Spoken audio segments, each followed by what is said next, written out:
Jean-David Bedel encore me dit « Tu as souvent dit que ta priorité actuelle était de prendre soin de ta santé. Toutefois, tes revenus actuels te permettent-ils de ne pas être obligé de reprendre une activité salariale? Dans cette même question, es-tu satisfait par le rendement de ta chaîne YouTube ?» Alors, je sais pas. J'ai pas de... Alors, peut-être que vous pouvez me répondre. Là, j'ai 55 000 un peu plus de 55 000 abonnés en 2 ans et demi. Je sais pas si c'est bien. Voilà, j'ai pas de repères. C'est pas quelque chose qui m'obsède. Quand ce qui est de mes revenus actuels, pour l'instant, je touche le chômage et ma pension d'invalidité, ce qui me permet, grosso merdo, d'avoir le salaire que j'avais à Canal. Et dans un peu plus d'1 an, enfin 13 mois, quand je serai en fin de droit, je prendrai ma retraite à 62 ans et j'aurai ce qu'on appelle une retraite confortable, sachant que je n'ai plus de crédit en cours. Ma prochaine maison a été payée par la vente à la fois de la maison où je suis là et de ma maison dans les Yvelines. Voilà, bon, j'ai pas non plus besoin de m'acheter une Porsche tous les jours, quoi. Luca Giannini me dit « As-tu déjà rencontré Samuel Eto'o à l'époque du CFC? Que t'inspire le personnage? On a vraiment l'impression que ce type a un ego surdimensionné. » Alors oui, je connais très bien Samuel Eto'o, je peux même dire que c'est un ami. Effectivement, il a un ego surdimensionné, ça je pense que c'est totalement incontestable. Voilà, après c'est un garçon charmant, très affectueux. Après, je suis pas certain que le fait d'être président de la Fédération du Cameroun l'améliore beaucoup, parce que encore une fois, voilà, il se retrouve dans un contexte très africano-africain. Et c'est vrai qu'aujourd'hui, le Eto'o du Cameroun n'a rien à voir avec le Eto'o du Barça ou de Chelsea. Et voilà, on avait déjeuné ensemble il y a peut-être un an ou 2. Il m'a toujours énormément apprécié, et moi aussi. Et voilà. Après, c'est quand même pas banal d'être président de la Fédé et d'avoir ton sélectionneur imposé par le ministre des Sports. Hein. Mais ça, c'est l'Afrique, quoi. Alexandre Nadalojo me dit « Goffin, pas connu pour faire des vagues et plutôt discret, s'est plaint de l'attitude déplorable du public français lors de son premier tour contre Mpetshi Péricard. Ce qui se passe à Roland est-il la conséquence de l'ensauvagement de la société française depuis des années? Es-tu d'accord avec moi qu'une ambiance football est incompatible avec le tennis ?» J'ai noté une évolution. C'est vrai que en étant devant ma télé, j'ai été extrêmement choqué par l'ambiance de ce match entre Mpetshi Péricard et Goffin, et je trouvais qu'il y avait vraiment de l'abus.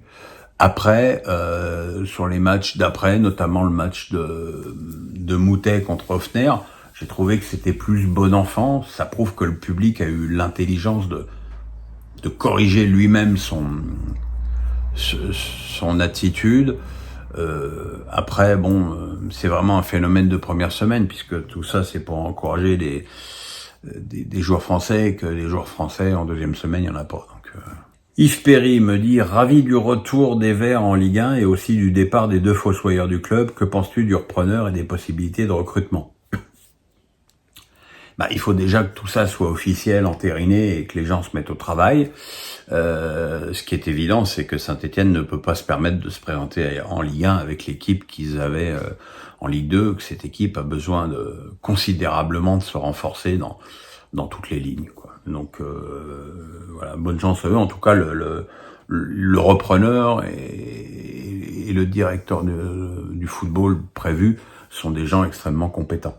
Michael Ombe me dit « La semaine dernière, tu évoquais le jeu de tennis risqué de Caro Garcia qui donnait soit le point, soit la faute. Elle semble avoir répondu à cette question en disant que ça fait 15 ans qu'elle jouait de cette façon. Une façon de dire que ce n'est plus maintenant qu'elle a échangé. Que penses-tu de cette réponse? Penses-tu à un manque de remise en question préjudiciable? Trouves-tu qu'elle a un peu le boulard, tout simplement ?» Alors, je connais bien Caro. Elle a absolument pas le boulard. Je pense que c'est même le problème inverse. Je pense que c'est quelqu'un qui doute énormément, qui a besoin, pour son jeu à risque en plus, d'être en confiance maximale. Ça a marché quand elle a gagné le Masters en battant Sabalenka en finale. Maintenant, voilà, ce tennis, alléluia, il peut marcher quand tu as une période euphorique sur quelques jours, mais c'est pas quelque chose. Le tennis qu'elle propose ne peut pas fonctionner sur la longueur d'une saison. C'est vrai que quelque part, il y a des moments où elle refuse l'échange de façon tellement évidente que ça devient difficile d'espérer quelque chose vraiment. Effectivement, maintenant, elle a 30 ans, c'est dur pour changer. Peut-être que son entraîneur pourrait lui apporter quelques corrections, notamment peut-être, je pense, en coup droit, de gratter un tout petit peu plus la balle. Ça veut pas dire de taper moins fort, mais d'y apporter peut-être un petit peu plus de sécurité. Mais bon, voilà, elle joue comme ça, hein, c'est ce que je veux dire. Yves Perry me dit, avec la réussite insolente du Real grâce à l'aura d'Ancelotti, cela montre bien combien les Qataris n'ont pas compris qui il était en le virant du PSG comme un malpropre. Qui sait s'il était resté, peut-être que le PSG aurait gagné le LDC. Quel est ton avis? Alors déjà, il n'a pas été viré, c'est lui qui est parti. Alors il est parti parce qu'effectivement, il sentait pas la confiance des dirigeants, mais enfin c'est lui qui est parti quand même. Après, moi je veux bien tout ce qu'on veut avec Ancelotti, mais au PSG, il est arrivé après un mercato d'hiver, alors que le club avait recruté Alex, Maxwell et Mota. Le club était en tête de la Ligue 1 et il a fini deuxième de Montpellier. Après, c'est vrai que il est arrivé, alors je parlais tout à l'heure de technique au chausse-pied avec Franck 16. C'est vrai qu'Ancelotti est arrivé avec sa technique au chausse-pied du sapin de Noël et que ce n'était pas la tactique qui était adaptée à l'effectif du PSG qu'il avait. Et je pense que tout Ancelotti qu'il a, ce n'est pas lui faire insulte de dire qu'il a échoué dans cette première saison au PSG, et c'est vrai que ça a du coup créé des doutes chez les Qataris, et qu'après, malgré l'arrivée de Thiago Silva et d'Ibrahimovic, il y a eu des matchs, il y a eu des défaites en match de poule de Ligue des Champions qui ont un petit peu interpellé les dirigeants, et c'est pas parce que c'est Ancelotti que tu peux dire amen à tout ce qu'il fait. Après, il entraîne le Real, quand même pas être un génie de dire que l'effectif du Real n'a rien à voir avec l'effectif du PSG qu'il avait. Donc voilà,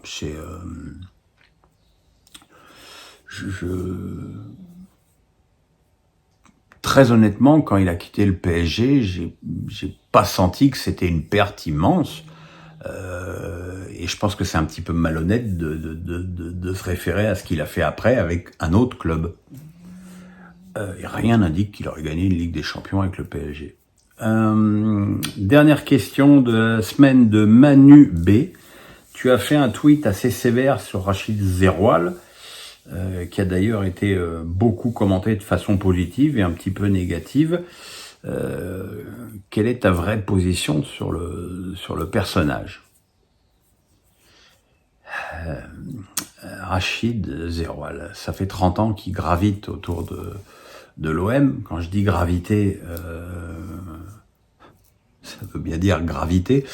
Le problème de Zeroual, indépendamment de toutes les suspicions qu'on peut avoir sur le personnage, ce sont ses déclarations.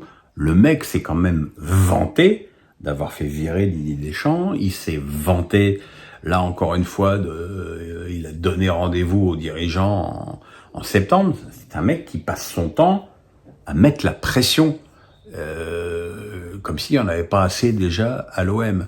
Et je trouve qu'il a un rôle particulièrement nocif autour de l'OM. Alors quand je dis autour de l'OM, entendons-nous bien, c'est bien autour de l'OM. Il n'est pas à l'OM, il n'est pas responsable du recrutement, du choix de l'entraîneur. Bien sûr qu'il n'est pas responsable de ça. Mais encore une fois, quand tu apportes un inconfort à l'inconfort, eh ben ça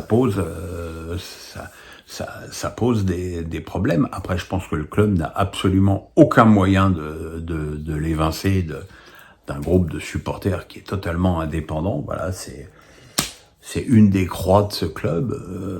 Voilà. Après, il m'a fait une réponse avec un gif en parlant de la vie d'un porc. C'est-à-dire que le mec n'a même pas d'argument. Il est obligé d'employer une métaphore par